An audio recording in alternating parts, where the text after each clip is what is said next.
Hey guys, thank you for taking the time to click on this video. I'll try to be brief. It's a little bit more of a story and less of an update. I just thought it would be something different to share in a video format as opposed to something written. So where to begin? This past week, our high schools reopened here in Czech Republic. We're a little bit further along in the never-ending COVID saga, and things are starting to get back to normal. We're coming out of lockdown, hopefully for good, but God only knows, and we'll see what happens. But one of the things I do, if you're familiar or read our newsletters, you would know that I teach English, conversational English, at one of the local high schools here. And I have 3 classes. So a second year, third year, and fourth year class in high school.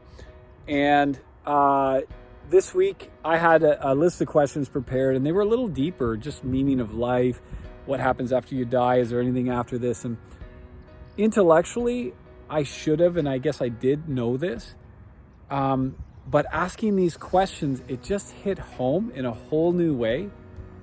I don't have a single believing kid in my classes.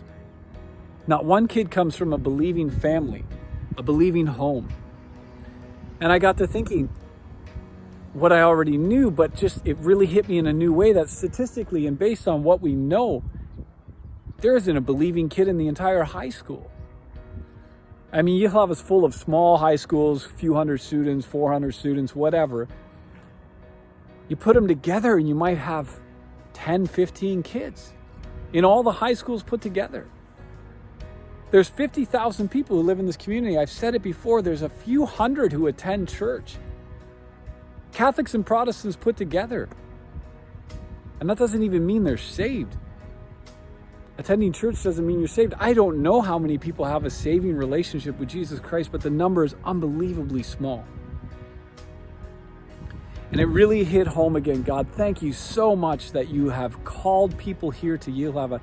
The weight and the responsibility and the honor of being entrusted with kids like the 35 or 40, 50 kids that come every week to Fusion, or will be coming when we open up again now as we can meet again. These kids who otherwise would never have heard the gospel of Jesus Christ. The only thing they would know about Jesus is he's a swear word and some dude from history that really doesn't matter in their lives. But because of something like Fusion Music Ministry, these kids hear the gospel on a weekly basis, and that's in part because of you guys. Because the Lord uses you to pray for us, to love us, to support us financially. So I just want you to know, we thank you from the bottom of our hearts, and that you guys are a part of taking the gospel to one of the most atheistic countries on the planet.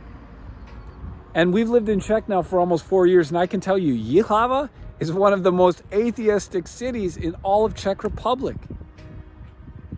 There are little pockets of Christianity here in the Czech Republic that don't exist here. There's pockets of missionaries who are serving in places, but not here. So we thank you guys. Even from across the ocean, you are a part of taking the gospel here.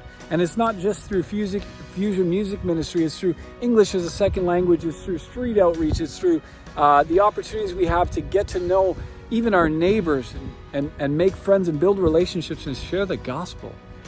So we want to thank you guys for being a part of that. And lastly, I just really quickly want to say, the invitation is more than available. If anybody wants to come over for anything ranging from a 1-week to 10-day short-term trip as an individual or as a team, somebody who wants to come a little longer term for 3 or 4 months, and we'll find a ministry and a way to plug you in here to service in Jihlava. And lastly, we're really praying that God will bring a family here to say, hey, we're coming for the long haul, because there are people who need to hear the gospel. Jesus has lost sheep in this city, and they will come to him when they hear his voice, but somebody has to proclaim that message. And we could use your help, we could use your partnership. So if that's you, if that resonates with you, please reach out and let us know. We love you guys. Thank you again for your prayers. Thank you again for your love, and thank you again for your support. God bless you. We'll talk to you soon. And yeah, don't be shy. Reach out if you have any questions. So ahoy.